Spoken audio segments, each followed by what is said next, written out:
Hey everybody, my name is Scott Ward, and I'm a solution architect here at Amazon Web Services, and I'd like to welcome you to episode 1 of GameDay Essentials, the first in a series of whatever you want to call this, of live events dedicated to kind of talking you through AWS GameDay and what it is and how you can approach it and help you understand and learn more about AWS.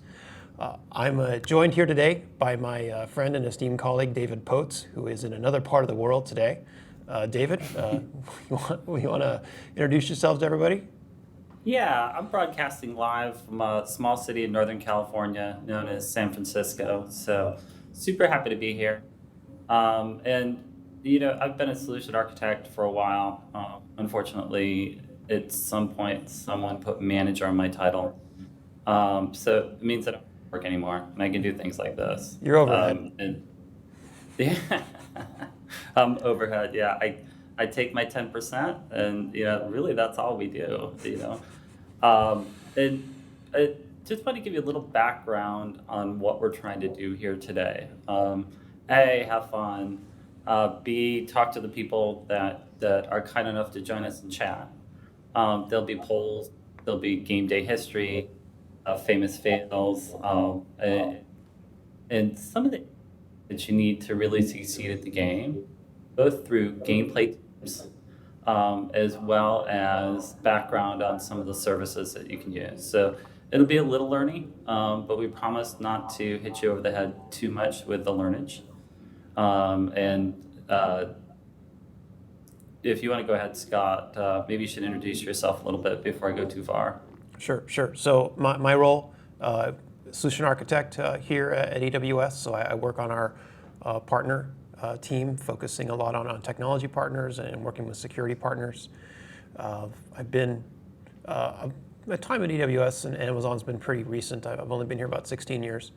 So I'm still kind of getting my feet underneath myself and figuring out how things work. But I've been here quite a while, actually, and so I have some interesting background and history around some of the things that have happened at AWS or how things have grown over time. Cool. One of the things that I was really interested in, I'm a little short of 7 years at AWS and Amazon, but like, how did Game Day come about? I know it started as a mystery wrapped in an enigma, but what was the genesis, Scott?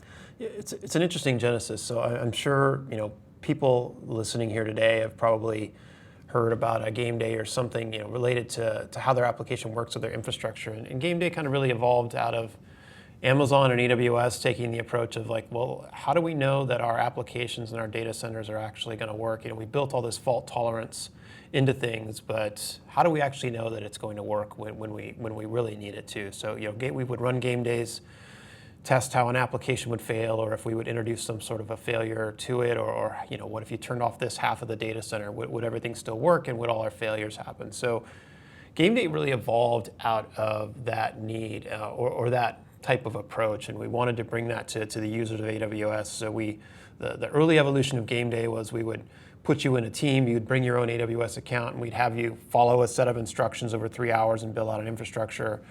And then we would do the thing that you normally would never do, which we would have you give your account to another team, and they'd have 45 minutes in it to do whatever they want. And you'd come back to it, and you'd have to actually rebuild or recreate that architecture and prove to us it was working to be the winner. So that was the way it worked for a couple of years, and that was fun. Kind of got people to understand the value prop of the cloud as far as it's very easy to throw things away and be done with things and start fresh versus trying to troubleshoot stuff.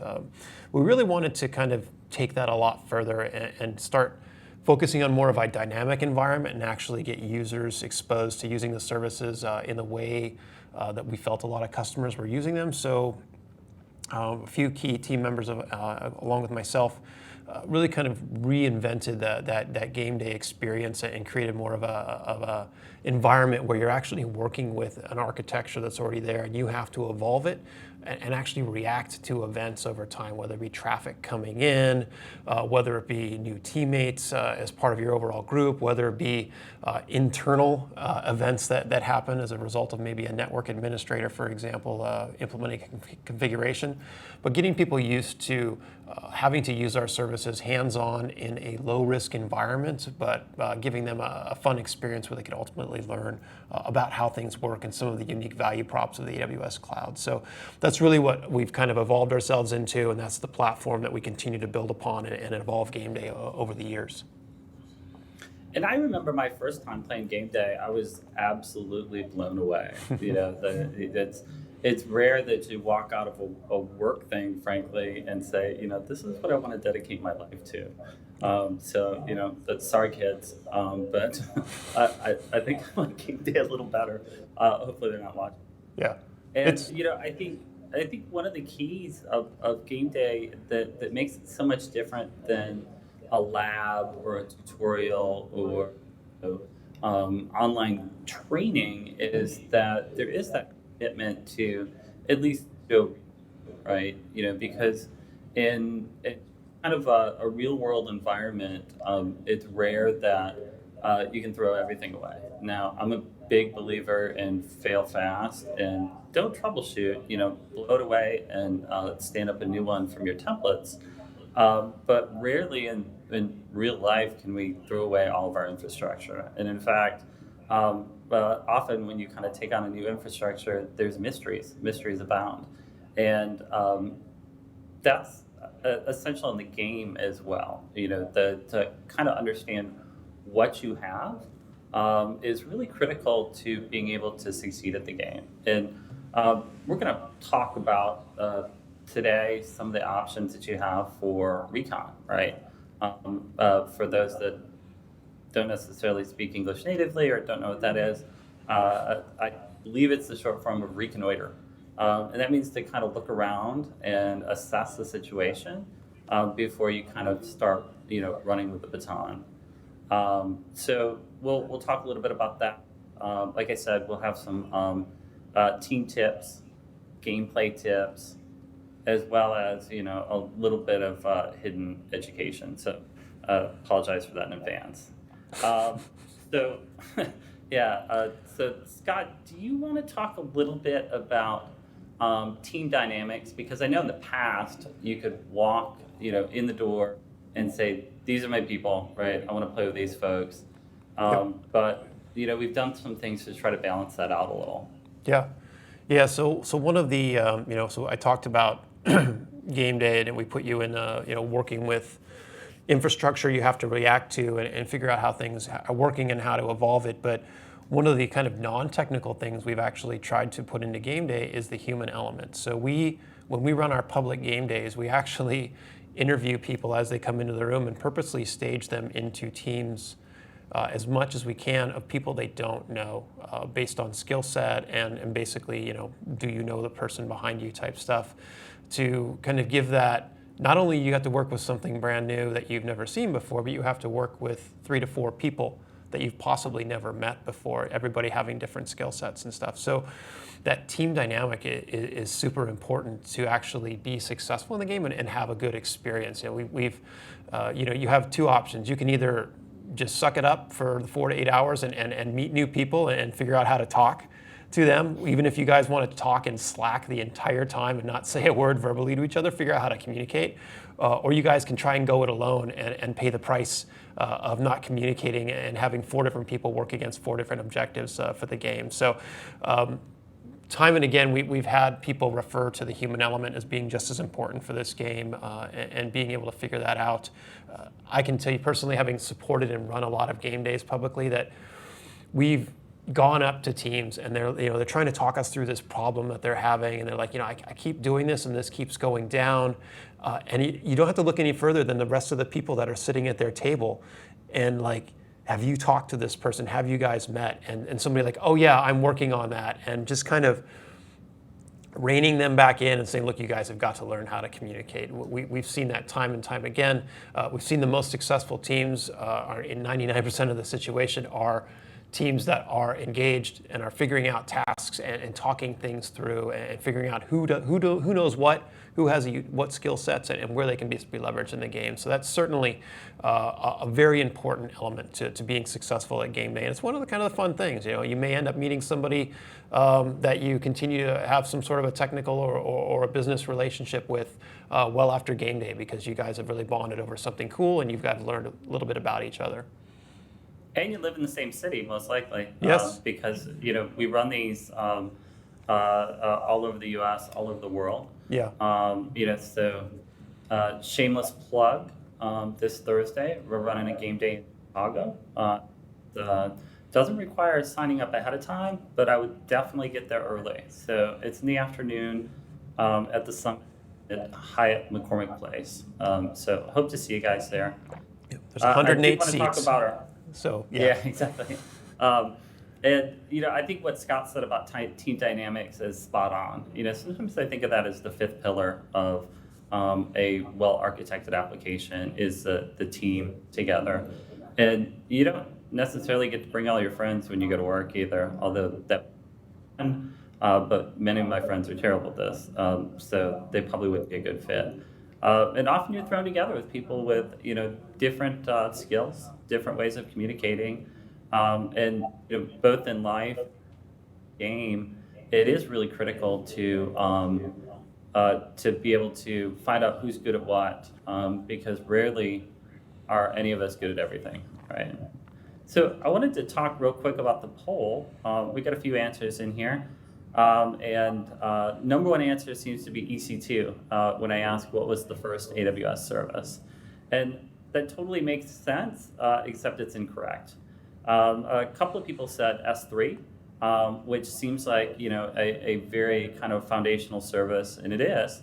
That one is also incorrect. Nobody went for SNS, the notification service, or CloudTrail, which we'll talk about a little bit today. Correct answer is SQS. S3 followed shortly thereafter. I think SQS was all the way in 2004, if I remember correctly. Right, yeah. Pretty soon SQS will be able to get a driver's license. It's been around that long. And still a rock solid tool that we are innovating around. So I've seen a ton of features come out for SQS just in the past 12 months or so. And fun fact is that 90 to 95% of our roadmap is really driven by customer feedback. So if you're using SQS, you love it, give us feedback. I think that's really important for us. Hey, GM Fairman, SQS love. Hell yes. You probably like some of the new features too. Yeah. We've actually used that for our back-end platform for GameDay. It's a super awesome service for being able to distribute and collect content from all the different player accounts into a central account. So it's an awesome service, even for what we've done for GameDay. Yeah, and it's a rock. You can definitely count on it for game days and your most critical apps. So I'm a big fan. I did want to just for those that just joining us, kind of do like the station ID. So I listen to a lot of radio, and you're here listening to Game Day Essentials, your 6-episode guide to getting ready for playing an actual game day. You don't necessarily have to see all 6, but we would love to have you. So thanks for joining us today. And we mentioned the team dynamics, so that's critical. Break out of your shell, kind of de-introvert if you have to.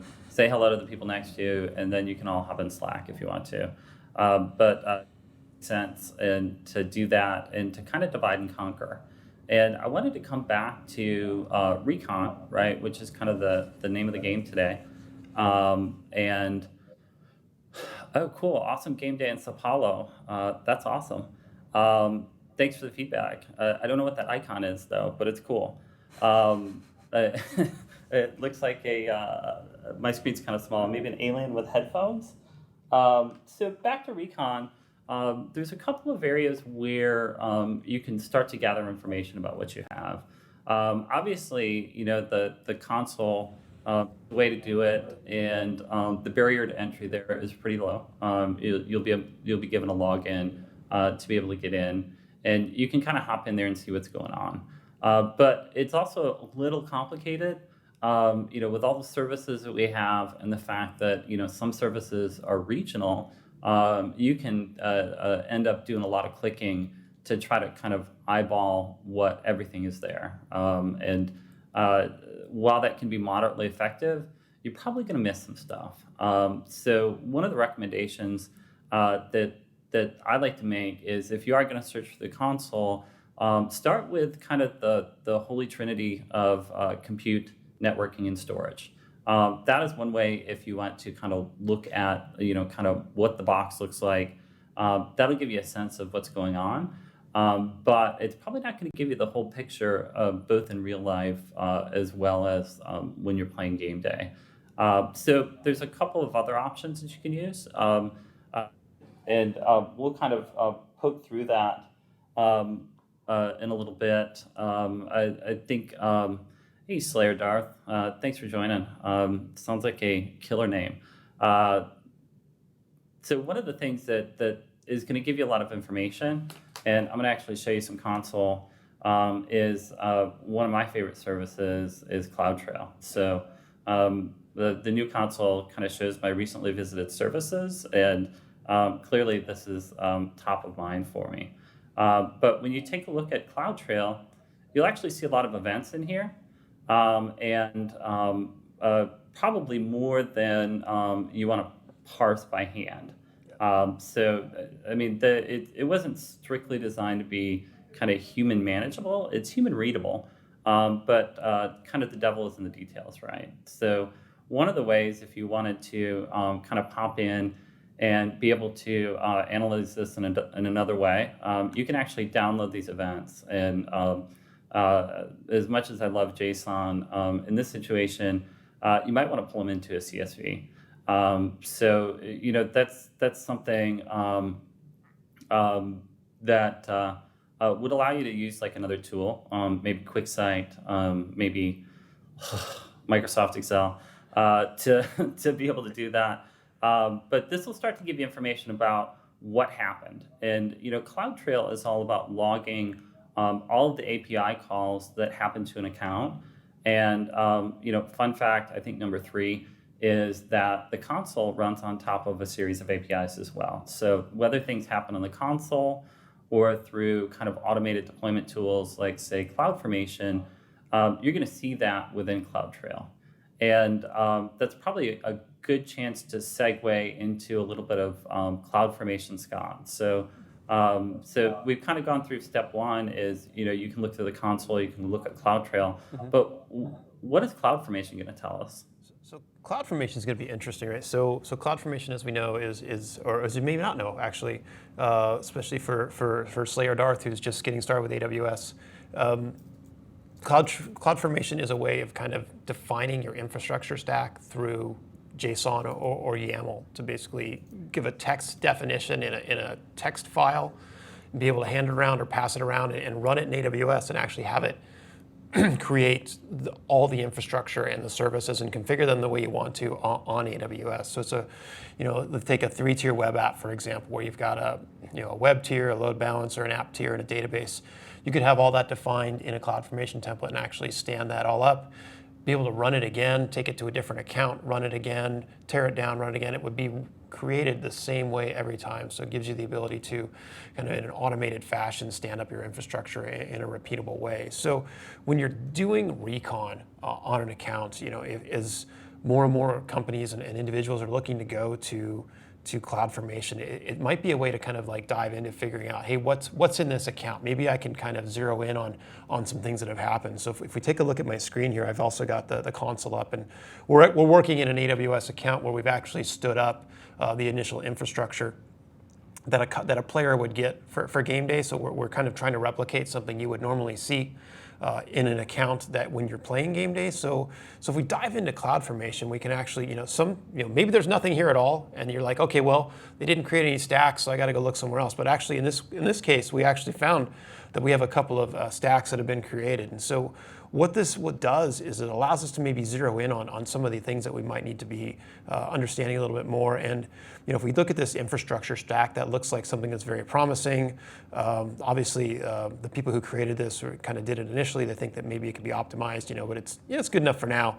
But we click on this resources tab here, and it allows us to really kind of see, hey, oh gosh, see, we've got some Route 53, we've got EC2 in here, they put in a load balancer. You're starting to get an idea of some of maybe the services that you need to start focusing on and digging into a little bit more versus kind of the hunt and click and pointing around on things. So CloudFormation is a great way for you to kind of do your recon, and depending on what you need to change or fix, CloudFormation might also be the way that you make changes to the infrastructure you're working on, because you can actually go and grab the template that created this. As you can see, this is a JSON representation of the infrastructure. You could actually copy that template out to your text editor and make changes to it, and then run an update against this stack and actually change the infrastructure, or delete it and rerun the template with your new configuration to actually change the infrastructure. So if you're ever coming into an account where you're dealing with something that was created through CloudFormation, it may be your opportunity to be able to kind of take advantage of administering that further, just by using that same service and that template that somebody else created. So that's where I think that service can be really awesome for kind of helping people do the recon and stuff. Cool. Thanks, Scott. Yep. I got a couple of shout outs. So Giuliano Christian, thanks for joining us from Brazil. 3 game days coming up for those guys too. And Chris, D2G, he's warning people not to sit by the speakers because we definitely rock out at 11 of 10. Yeah. And like I said, we're working on 12. It is EDM all day in the game day room. That's right. It's the yeah. Daft Punk station on shuffle. Yeah, exactly. Like I think I heard some Glitch Mom, all kinds of good stuff in there. So we talked about CloudFormation, right? We talked about kind of hopping through the console. What's kind of another option that we could look at, Scott? Another option is you could actually step away from the console entirely and actually go directly to the command line. So as David mentioned before, everything in AWS is based on an API. So there's an opportunity there to actually write or leverage scripts that already exist out there, as far as being able to interrogate your AWS account from the command line and figure out what's actually going on in there. And so I actually have a quick example here. If you can see my, let's make sure this is big enough for everybody. I got warned on that. Does that look all right to you guys? I wrote a quick script. I will not confirm or deny if that was done last night, but I have just a quick script that I actually wrote that will help me understand a little bit about what's going on in my account. It's just written against the CLI. It's got just calling some quick describes around some various AWS services, giving me a count and giving me a list of what's actually in those. And this is running against my own personal account, but what I'm going to show is, like, just through running this script, I can get a quick view that, hey, I've got 34 EC2 instances, I've got 7 VPCs, I've got 7 RDS instances, and I've got 48 S3 buckets that are in my account. And what that will do is that will give me the ability to kind of maybe start figuring out what services make sense to me. And so where this can become really valuable is, even if you have to write the script from scratch the first time, is that you can take it and evolve it over time to, mine was just making simple calls and echoing information out, have some statements around it, around how you format the information, or as you start consuming more AWS services or new ones are launched, you just add the describe call to your script, and you've got this awesome tool that you can take around or throw in a repo and take to other accounts if you ever want to see what people are doing, or if you're a larger company and you acquire somebody else, you can just run it against their AWS account and find out what's going on. So it's an awesome way to kind of figure out very quickly and in a broader scale what you have in your account. You could even take this. There's another API called to list all the AWS regions. You could actually run it. The first step to run and get all those regions, and then loop through each region and call all the API calls to figure out what's going on in each region. So a powerful way to kind of really figure out what's going on in your account, kind of sit back, have a cup of coffee, and watch it all come out, and really figure out where your starting point is from there. So Scott, I think we're probably due up for an audience question, and Scott and I put our heads together, definitely not last night, on some good questions. And I'm curious for the people watching, have you ever run an actual game day, either at work or in something that you manage? Give us a shout out in the chat if you've done that, or you haven't done that, or you're interested in doing that. Because game day is a game, but it's also a verb, right? And you can, well, I think it's a verb. You can also game day yourself, right? And one of the things that our beloved CTO says is that everything fails all the time, and that's true. We live in an entropic world, like it's full of entropy. Things are going to break. Things are going to be misconfigured. And if you have given yourself the tools to survive failure, and not only survive, but thrive, because you're resilient, you're fault tolerant, and your infrastructure is often very loosely coupled, you're doing yourself a great service. Slayer Dar says, what's a game day? And that's probably a good chance to kind of talk about what we're doing here today for anybody that just joined, or if you're watching the video afterwards and you skip to 15 minutes ahead because it looked kind of boring. I assure you it's not. But a game day is really an opportunity for you to actually test your infrastructure, right? So a game day in the general sense is the ability to turn off a rack, or simulate a dysfunction in your instances, or a bug or an error, knock down some instances. And what do you do to survive that, right? Hopefully, if you're kind of at the top of Maslow's hierarchy for IT systems, you're probably very resilient, and things are going to come back up in a very short period of time. However, the game day that we're talking about today as part of Game Day Essentials is actually an event that we at AWS run all over the world.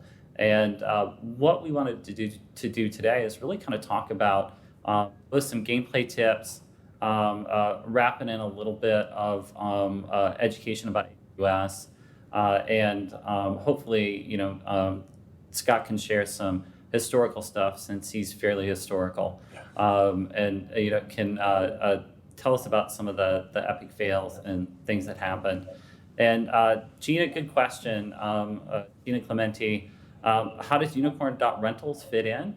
Well, it fits in very nicely because in the market, there's definitely a need for unicorn rentals. It's not the kind of thing that you would want to buy right out.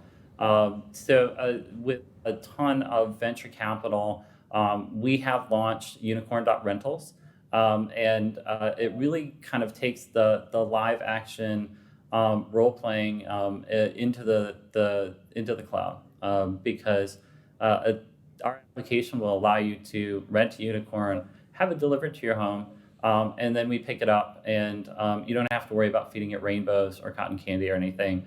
We take care of all of that. And when you step into a game day, it's your first day at unicorn.rentals. And unfortunately, the previous team kind of walked out. They decided to join a new startup where they can make even more buckets of money. So unfortunately, with our venture capital, how it is, we had to bring in some fairly low-paid administrators, and that's where you come in. And we need you to step in, take a look at what's going on, and make it work. We're about to have our ad play in the Super Bowl. We expect a lot more traffic, so you better get to fixing. And that's really what you step into when you play the game. And I can assure you it's 100% real. Unicorn rentals are a real thing. Please, and Chris, Chris, you're stealing our thunder. We are actually going to show a little bit of the run book. Stay tuned for that. Yep. So Scott, what about you? Have you ever run a game day outside of Amazon? Did those things exist before you worked here? Yeah, I mean, we would do them. Well, outside of Amazon or outside of AWS, I feel like my whole life has been at Amazon at some point or another. But certainly, prior to coming to AWS, when I worked in another part of Amazon, we would do things to, back where I was, the fourth quarter was more of a traditional. This is where we would get busy, so we would definitely do things to stress test and start bringing our applications up to loads that we thought were going to be experienced over the quarter, and make sure that we were actually in a position or would find where areas where we would fail and know where we need to put extra effort in order to get ready for that fourth quarter. And it seems like every year we would start earlier and earlier on that testing. But certainly my team was definitely focused on being able to process as much financial data as possible and get it through the platform.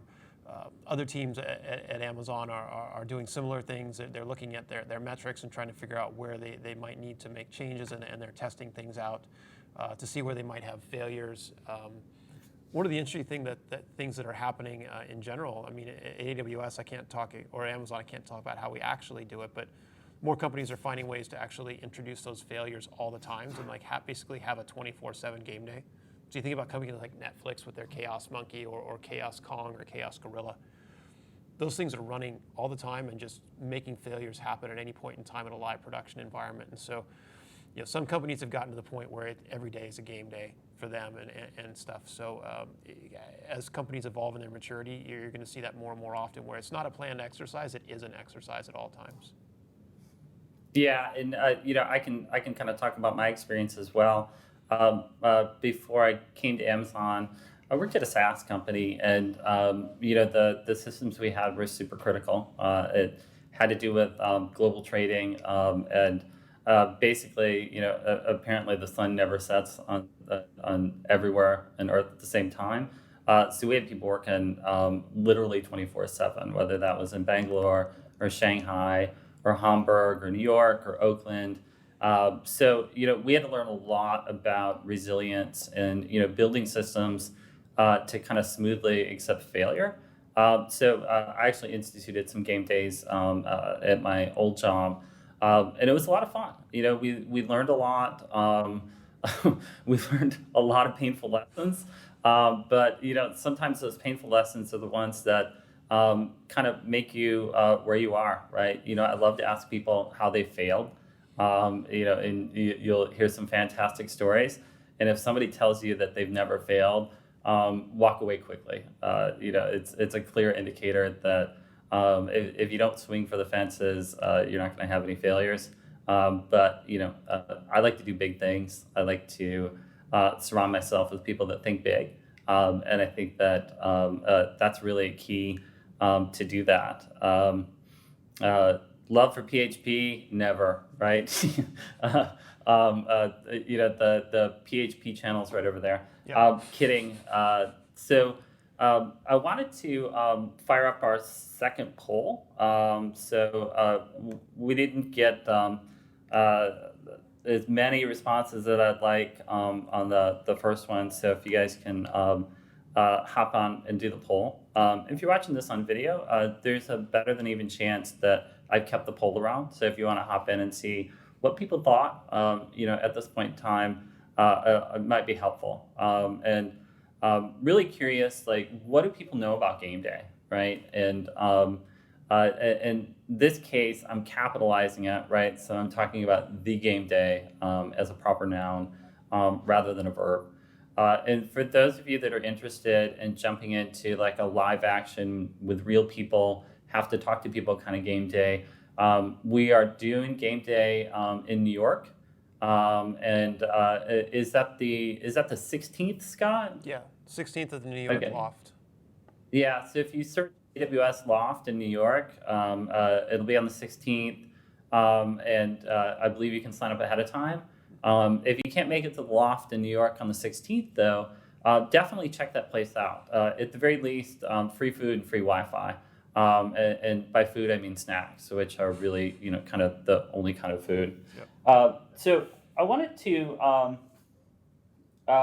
we talked about team dynamics earlier, Scott, and, we had talked about, kind of some some kind of epic game day moves. You mentioned something about teams and maybe taking advantage of unmonitored users. You want to talk about that for a sec? Yeah, yeah. Let me maybe if I can show you my screen, I'll start off with what you might want to be looking at, and then I'll show you where some people maybe took advantage or unfair advantage of that, if we can. Yeah. So one of the Recon things that I would recommend in general, if you ever acquire or inherit an AWS account that has not always been in your control, or you're just auditing it, is one of the key things I would really recommend is taking a look at the identity and access management setup. Understand who has access to the actual AWS account and what permissions they have, whether it be a user or a role that allows a person or a thing to have access to your account. It's super important to actually know what you're dealing with at any point in time. So, once again, we have our AWS account here that's a staged for GameDay. So our friends in Brazil who've already played GameDay have probably experienced some of this setup. But we've got a cloud admin type person who has some basic policies that you can dive into that will actually allow you to see what they can do in AWS account. So I'll start off with a general plug of anytime you're doing recon on an account, look at who has access to the AWS account. IAM controls everything that somebody can do in your AWS account against all the services. It's super important that you're looking at it and seeing what privilege they have, and if you need to lock those down or take them away. So that's kind of the general plug for Recon on an account. Specific to GameDay, we can see we have 5 different users, 6 different users actually. If you look at it today, we have all these cloud admins and the cloud managers. So we have an overall manager of the cloud and cloud admins, and people who've played GameDay before will find that you log into the account and you access the account and you can interact with it through one of the cloud admin accounts. So we typically stage people into teams of 3 to 4. So there's 5 cloud admins accounts. So we have had some, and we recommend, we actually try to give this recommendation during the game today, but in general as well. But we've had some more resourceful teams who have clued into the fact that there's 5 cloud admin accounts. And there's generally 3 to 4 people on a team, figured out what a team's account number is, and they've actually been able to log in as the cloud admin. That wasn't used because there is a default password that you have to change upon login. But if the team of 4 has not chosen to do anything with cloud admin 5, for example, we have seen teams get into their account as cloud admin 5 and make some configuration changes or some deletes. Usually this is towards the end of the game because teams are going so fast and working so hard in game day, they don't really have a chance to step back and think that through. So definitely pay attention to what can get into your account. Make sure you have control over all of that, because we have seen cases where people have gone in and manipulated other players' games accounts. It's a little disappointing at the end of the day. It's maybe not the coolest thing in the world to do to that whole room. You don't necessarily win brownie points for doing that, but it is something that can happen, and we've seen it happen before. Yeah, you're not going to make any friends doing that. But burglars aren't into it to make friends either, and we still lock our doors. So just as in game day as in life, like you need to lock stuff up. And I would extend that to locking your workstation when you step away. I've been trained over many years through both negative and positive reinforcement to lock my workstation, but not everybody does that. And not only are you putting kind of yourself at risk and your company at risk, but more importantly, you're putting your game day win at risk. So I would definitely want to do that. Little bit of poll results, and if you're watching this on recording, stop in and check the poll and see where people are. But we've got the majority of folks. The question is, how much do you know about game day? And the proper noun one. So 2/3 of the folks know exactly what we've told them, which is great. You should definitely attend future episodes, because we're going to go into more detail, more fun, more epic fails, and more talk about PHP, apparently. That's great. One person says they played and won. Impressive. And you do get a trophy and or prizes. One of the biggest things, though, is you get bragging rights if you win. You get to step up on stage and tell people how you did it, right? And have your moment of kind of shining honor up there, which I think is a kind of a really cool thing to have. And I wanted to just talk a little bit about what to expect when you walk in the door. We mentioned initially, as you're kind of getting ready for game day, you're going to be somebody's going to talk to you at the door, and you're going to be matched in teams. And kind of behind the scenes, we've actually built an app to try to match people based on skill levels and give people a good collection of skills so that the teams are relatively balanced. And you walk in, and it's I'm not gonna lie to you, it's gonna be a pretty typical conference room at a venue, right? So we don't bring a lot of bunting or streamers or anything like that. But there's plenty of snacks. There's usually coffees and sodas, and we get everybody to sit down, and like it goes into scenario mode. And there's a very cool presentation at the beginning that's not to be missed. And it will highly motivate you to be an outstanding employee of Unicorn Rentals. And you'll hear from our illustrious founder. The folks in HR will have some information about your new job. And you'll be given a run book. And kind of like in real life, the run book is helpful and also not helpful. In real life, you walk into an application or a system or kind of a new role, and everybody kind of talks the talk about documentation, but I find that in many cases, people don't necessarily walk the walk. And you'll get some documentation. Can you trust it? Mostly. Is some of it wrong? Most likely. And have things been scribbled out? Are there coffee cup stains on it? Is it actual paper? Potentially, right? Or is it a wiki page that hasn't been edited in a year and a half? Maybe. Definitely one where you have to take everything you kind of get with a grain of salt. And I know Scott talked about maybe showing a page of that. And something that we can kind of show you on screen without spoiling too much of the fun. Some Brains is played. Thanks for joining. San Francisco Summit, great. I hope you had a good time. That was a good one. San Francisco has a few tech companies in it, so we're always happy to see some of the talent there. And shameless plug, the biggest game day, best of the best, Tournament of Champions is at reInvent. So if you haven't already got your tickets, here's another reason to do it. reInvent is the last week in November, so it's in the week after Thanksgiving in Las Vegas. And used to say it was at the Venetian. Turns out this year it's in more hotels than ever. So as our beloved CTO Werner says, you better bring your walking shoes because we're going to be all over the place. And Scott, where are we at reInvent? So reInvent, I believe we will be in the Link parking lot or the park area. We have a nice, cool tent set up just for reInvent. It should be an awesome location for us to be able to run a really cool game day.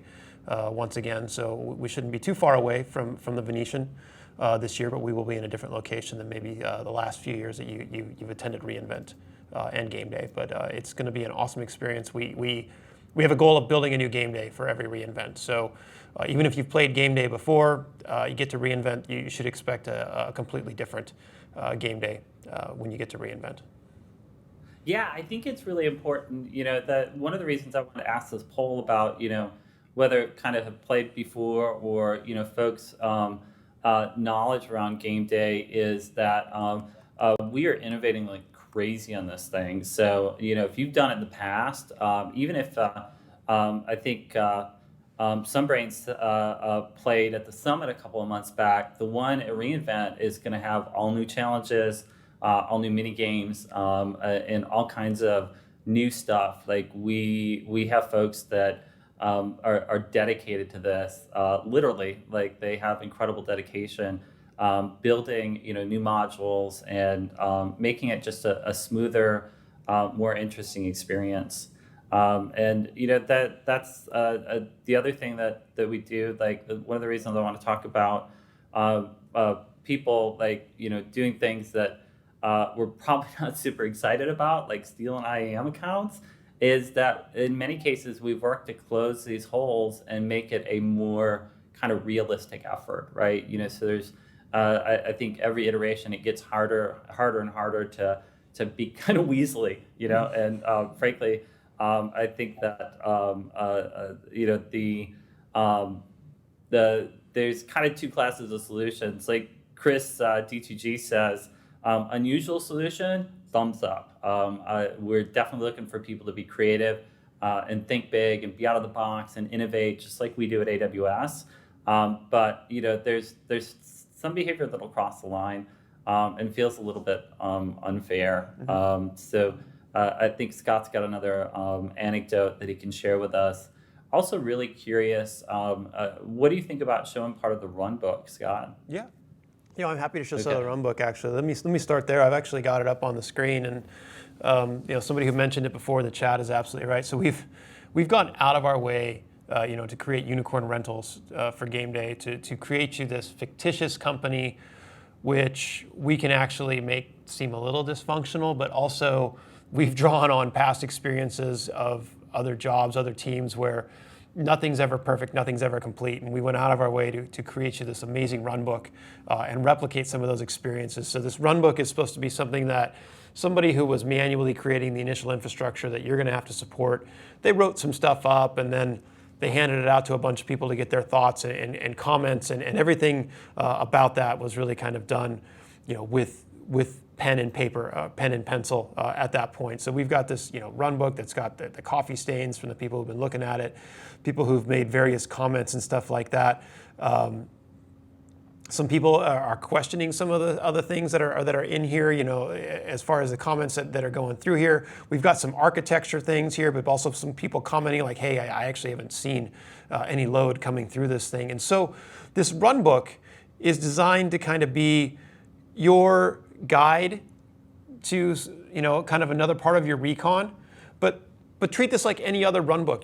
Treat this as like, this may not be the most fully accurate thing, and the team that wrote it actually left the company, so there may be some gaps here. And this is another data point for you to look at to actually understand what's going on in your account, but it's not the only thing. So it's your job to kind of unwind fact from fiction between this account, what is happening in the game, and what's happening in the actual run book. So it's another fun element that we've added to this game to kind of really help people maybe relive some nightmares, but to kind of really just kind of get that real true feeling of like it is day zero. I'm all in, and I've got to start putting my thinking cap on and figure out how I'm going to make this work.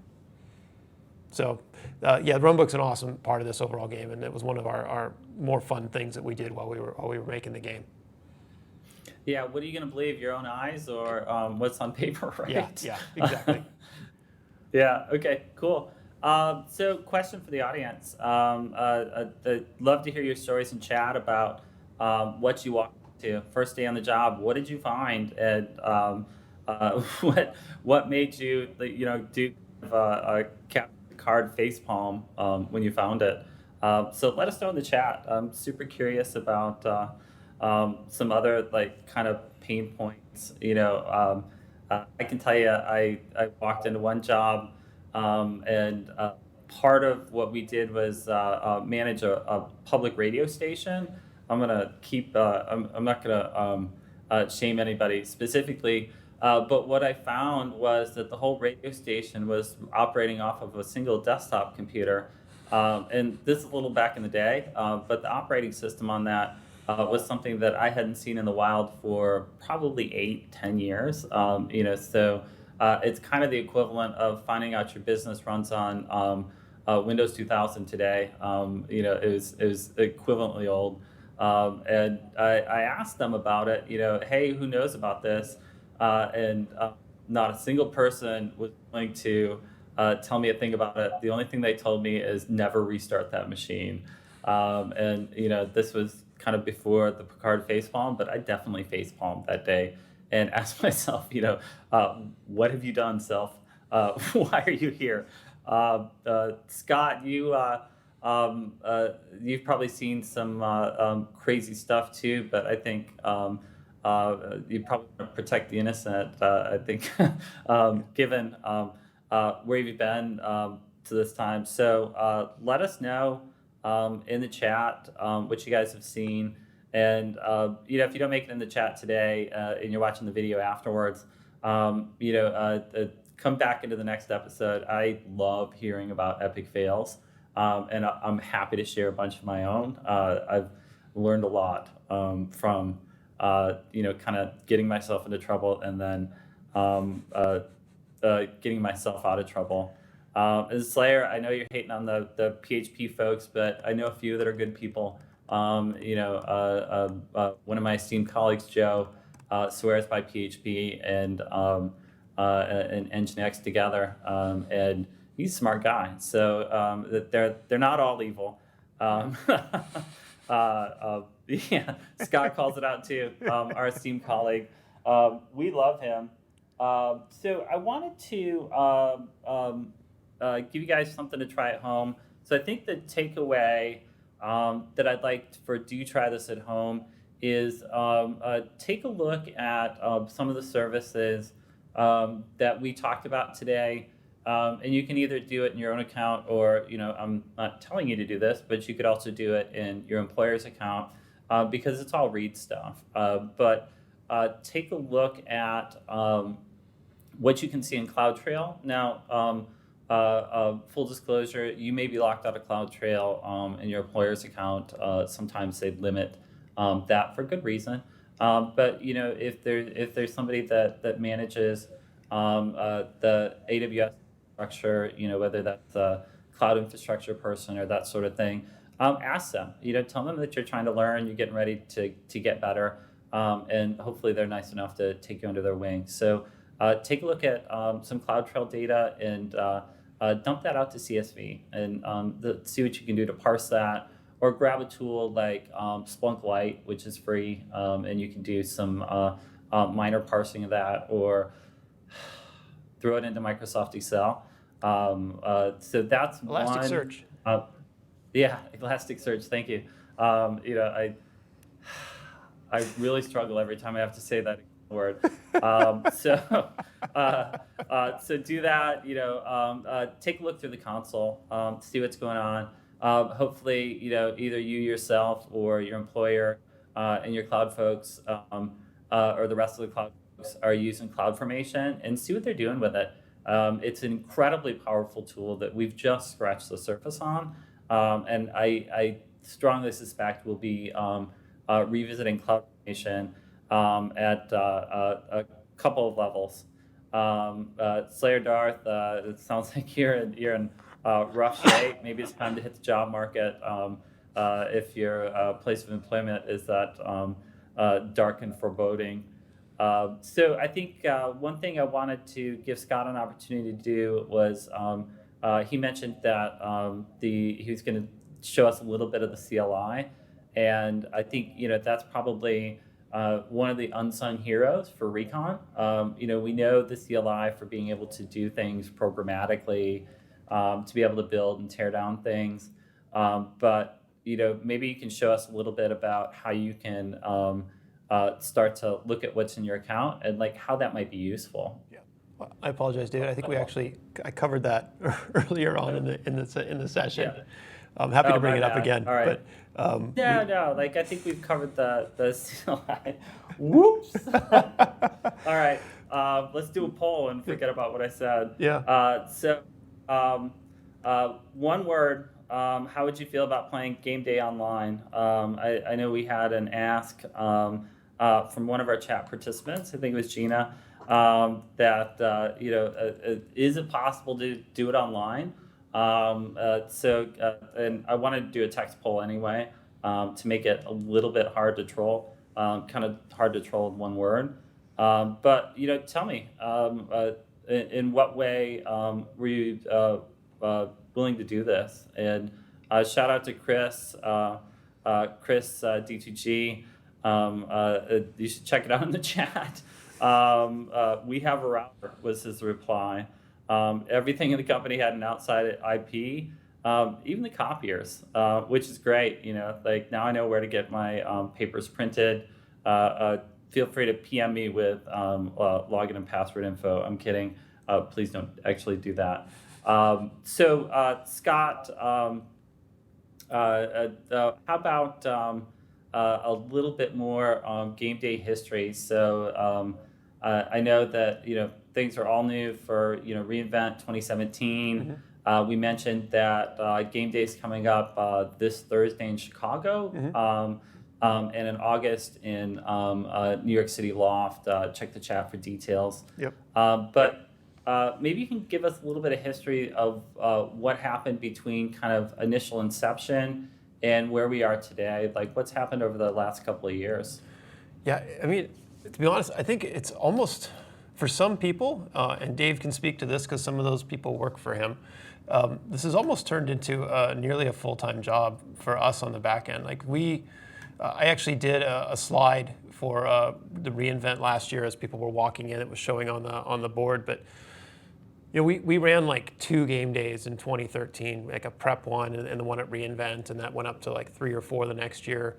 We're running publicly or privately, we're probably going to exceed 20 to 30 game days this year around the world, running our public events or for individual customers. And so the demands on kind of the non-technical part of that are really kind of skyrocketing for us. We're spending a lot more time planning it out, figuring out how we can actually scale that. So it's kind of funny, we're a company that deals with scale, but we're actually trying to figure out how to scale the human element that goes with this and train people and make it as self-service as possible so they can run their own game days. And because people are finding tremendous value both with our employees and their customers of this opportunity to actually sit and play a game day and kind of learn things real hand and not just walk through a prescriptive book that says, please do these things. So tremendous value is coming out of that. We just had a game day run in Australia at the beginning of July, and I just got the feedback on that today. And they ran it for 80 employees, and the immediate reaction was, we need to be doing this for more of our employees. So it's an awesome opportunity to really get your hands dirty in a low impact environment, and that's what's really kind of caused us to actually realize we need to put more people and more resources on this to kind of grow it and take it to the masses with the rest of our customers and our company. So that's what's really changed a lot, in my opinion, in the last couple of years is just the need to be able to keep up with the growth of the game. Yeah, and I think the with like all the geographies, right? So there's game days going on in Asia Pacific region. There's game days going on in what we call ANZ, so Australia, New Zealand. They're happening in Europe. Tons happening in South America and Latin America. So we want to bring it to you. Ultimately the game day event is about learning. It's about camaraderie. It's about cheap trinkets that you win to prove you're awesome. And it's about fun. We have a ton of fun at these things, and like Scott said, we've definitely scaled up the people factor to take this to more places and build in more features. But what we find internally is that the people on our team and kind of AWS writ large love to volunteer for this thing. And we're just about out of time, but I wanted to comment on the poll.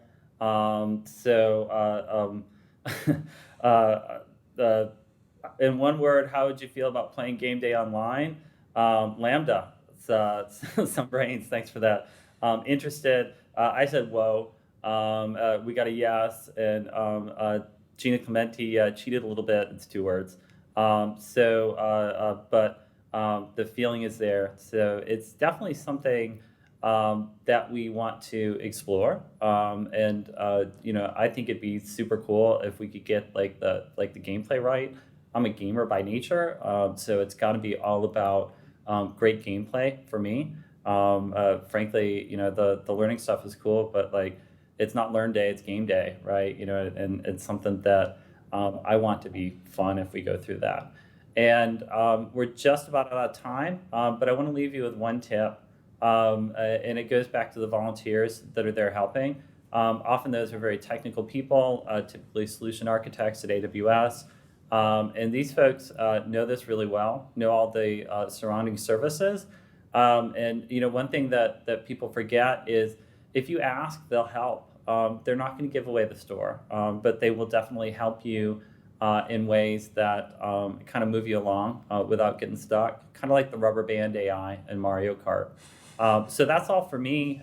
Scott, you want to wave and say goodbye? Yeah, no. Thanks everybody for coming out, and I'll just kind of say, come back next week. We're going to start diving more into actual what do we do with the infrastructure we have in GameDay and how do we alter it and make it better to actually react to things that are happening. So we're going to go a lot deeper into how to actually start using these services and what we want to do. So we'd love to have you come back next week, and we'll do some more hands-on, and you guys can help guide us on what you would do with this type of stuff and help evolve this architecture that we've been given from this wonderful company of Unicorn Rentals. All right, thanks everybody, and have a great day. Thank you.